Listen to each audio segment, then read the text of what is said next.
Artistic shots.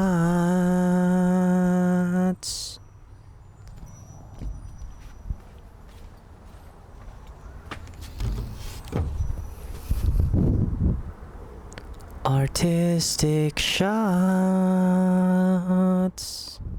Artistic shots.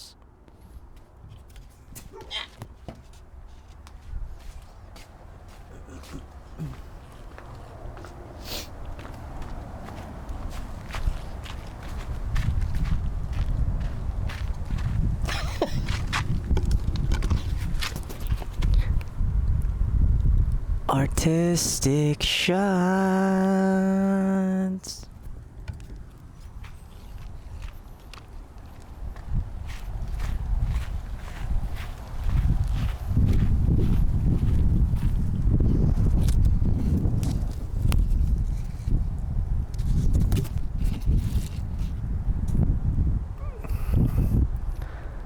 Artistic shots. It's so artistical. Can you believe how artistic this is?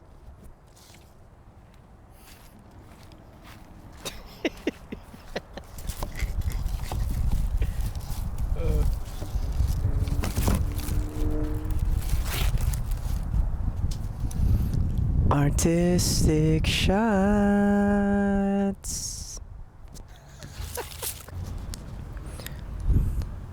As I'm exploring nature, it seems that a Cro-Magnon has left their artistic art by the fireplace. This is clearly a historic site, untouched by nature, man-made. Alright, let's get to the video. Hey family, welcome back. Is the camera dirty? Yeah, it looks a little dirty.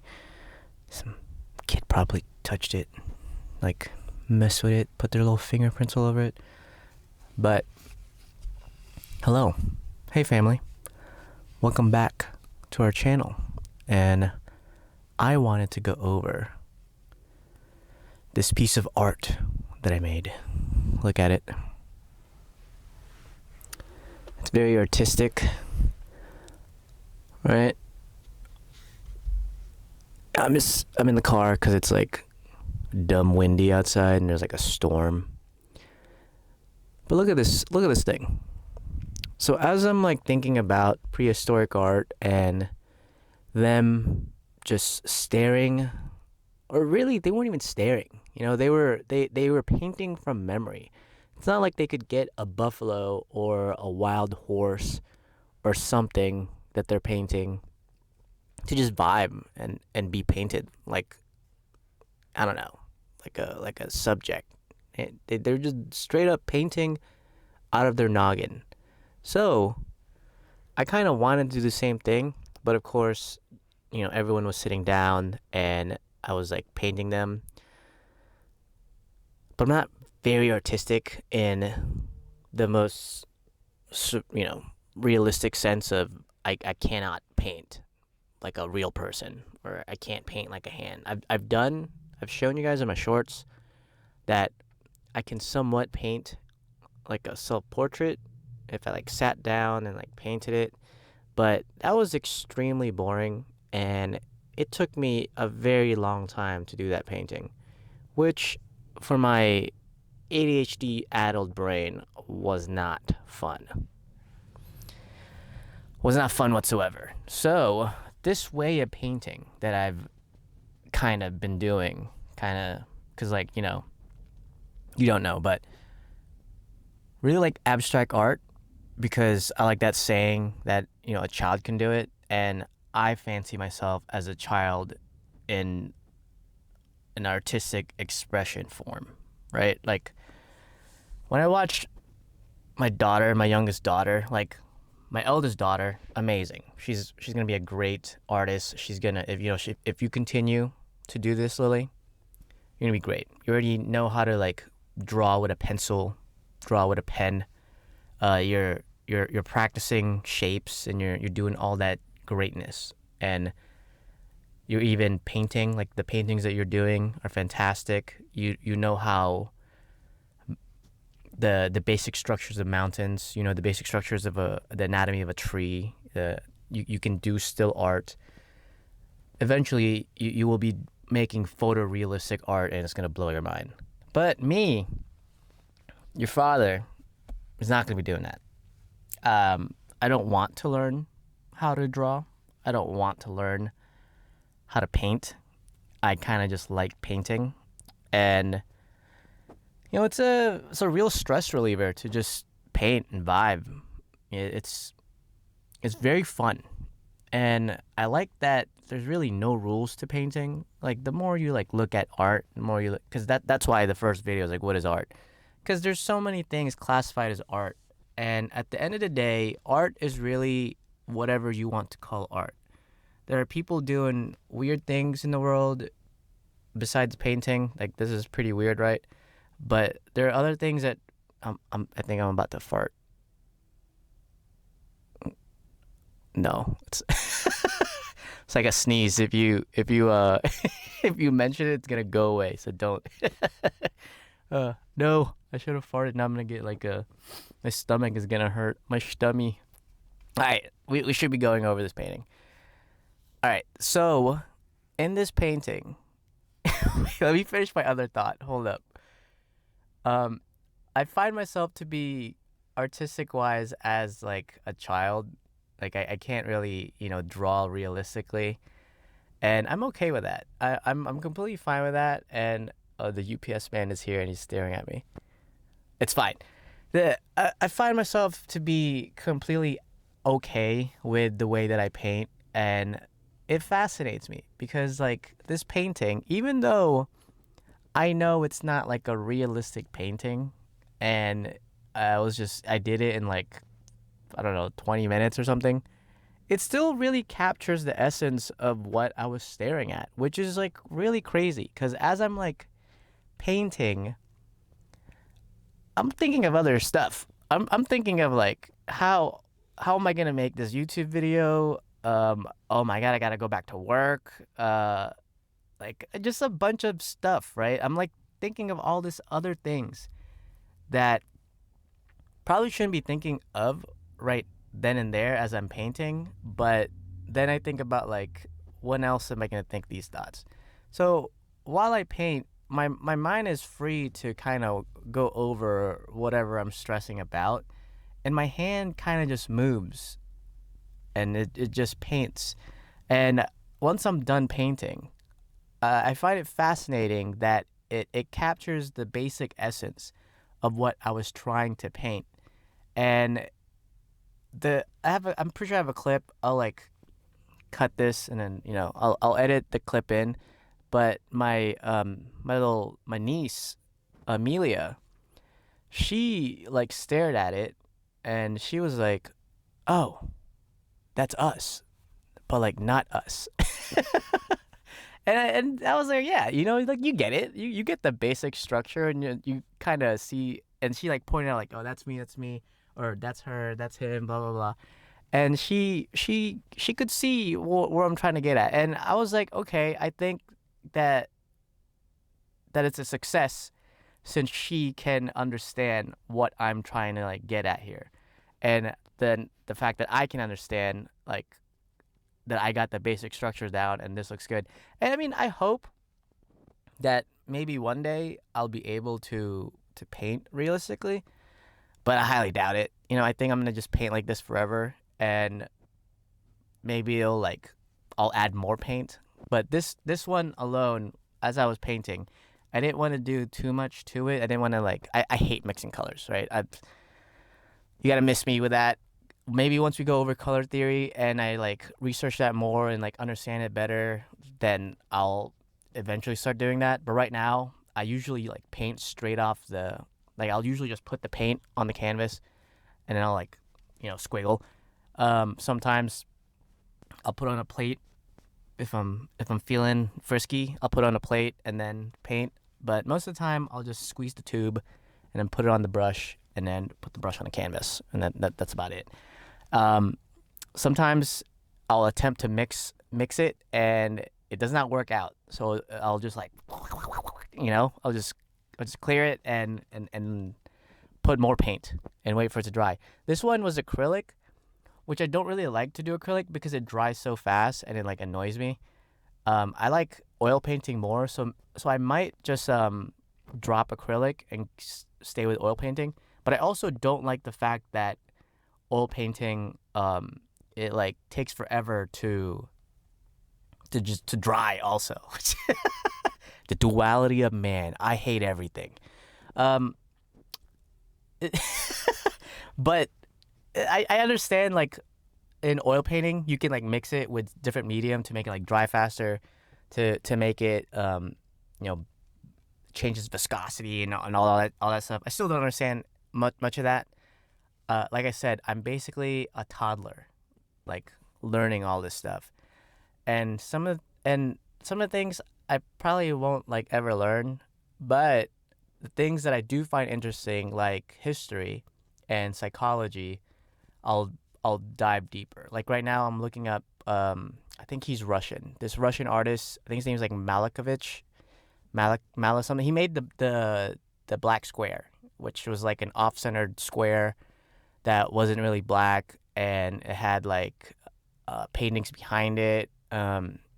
It's crazy, right? Is like he called it like supremacy, supreme sound something. It's some. It's like a stutter there. It's basically, if you like know psychology and you know Carl Jung, it's basically a Jungian philosophy on individuation and how the ego speaks to the unconscious, and because Carl Jung was like really into painting. He like made his subjects paint. I don't want to get too deep into psychology, but eventually we will go into like the psychology of artists, of like certain artists, once we get to those, just because like I find it interesting. And in the other video, I mentioned that it's hard to get into the psychology of a cave painter because you can apply so many things because you don't really know how they lived, right? Like, sure, there's guesses, there's just no written documentation of how they truly lived, what they thought about. There are some cave paintings, and we can like infer that it was ritualistic. We can infer that some of it could have been for fun. Like, we don't know. We just don't know. So it's very hard to put a psychological footprint on them. But for someone like this guy, I'll look up what his actual name is. The guy that made the black square, and his line of thinking, you can like understand why he was thinking that way, because you can kind of know how he was raised, just because of how crazy information is. You can know like how he grew up, why his art changed the way it was of his time period, because I think he was like in the middle of World War I, and he was under communist rule, and he had to do, communist shit, and he couldn't do like art.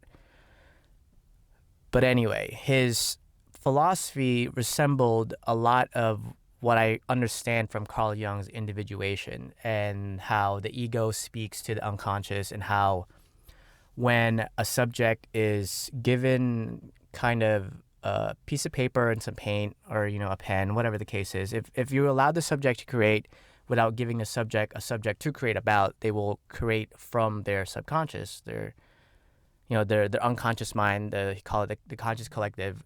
The subject will create something from there, and then you can then ascertain what that actually means to that person, blah blah blah, all that jazz. Now I kind of forgot why I was talking about that. Frick. Anyway, let's just go over this painting and what I like about it. I like that it's colorful. I like that it captures the light, which, not to brag, resembles a lot of Matisse and our homeboy Rembrandt. Okay, all right. It doesn't look anything like them, but I think it's cool, right? Like, look at this. It has the lighting, It has the basic structures of all the objects that were there, and but it's still abstract. I mean, it's an abstract representation of what I was seeing, and that has really nothing to do with the black square, because the black square is supposed to be no object whatsoever. Like no object in the black square. Even though it is a square, it is not a square. It's not a painting of a black square. It is just is. And I kind of think that this is also just is. But maybe that's where what my art wants to take me. It wants to take me to that individual aspect of creation, tapping from the unconscious mind, which is where most of my art goes to, because I like to paint a lot with my youngest daughter, and she's a baby, so she doesn't really think about objects or thinks about painting certain objects. She just kind of does whatever she wants to do. Which, to bring this back to prehistoric art, what if our homeboys, the cave painters, tapped into that unconscious, that collective consciousness while they were creating their art? Because even though they were, even though they had a visual representation of what they were painting, they were still painting from their mind scenes that, like I said, this is a guess that they maybe wanted to happen. Maybe these cave dudes were trying to manifest a great hunt. They were trying to put out into the world that, hey, we need some food or we're going to die. And maybe that's what I was trying to get to with Carl Jung's individuation of what this art is. But right now, that this art doesn't really,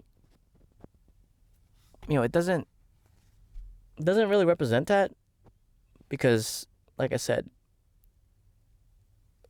I had a reference for what I was making. So it of course it can't be that. But maybe this is just the first steps of getting to that individuation stage of creating art without reference and kind of just creating art with feeling and getting, that expressionist style out there into the world, but without a reference, which is, I think, the hardest aspect of creating this type of art, with creating the supremacy art. I'm pretty sure I'm saying that wrong. Creating that type of art, because as an adult, I am so used to looking at something, referencing it, and then creating with it, right? We take something and we expand on it, and that's how we know art. That's how we know education. If you think about like the scientific community, you have to have references. You have to have peer reviews. You gotta cite your sources. Always continuing and building on upon what was there prior, and what you what you explored personally, and what you understood from their teachings, and what you can add on to it. But the individuation that Carl Jung and the Mal, it's about to rain, I gotta go. That Mal dude was doing was,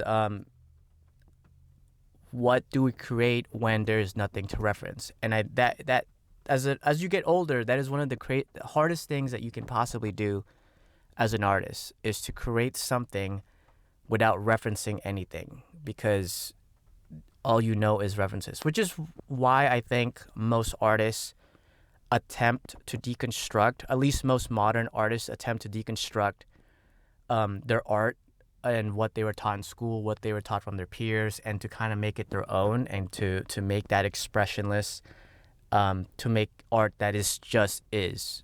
And I think that's why I find my children, their art, so fascinating, because I can see their stages of when they go from having that innately of having no reference to having as they grow, to start attaining references. And I see that with Oliver. I see that with Lily, how they've grown and how they have references to making their art, because they always ask, is this right? Is this correct? Should I have done it like this? Should it look like this? Should it look like that? What color should I use? So many questions. But Amaya is just like, I'm just going to draw, man. Like, I don't know what I'm drawing. I don't care. Give me a brush. I'll put it on the canvas. And that's what I want to get to. So, if you think your child can make this, then I challenge you to get your child to make this. Because this is a masterpiece. Probably sell this bad boy for like 3 million. Maybe. Or 3 packs of gum. It's a lot. Alright. Talk to you guys later. That was fun.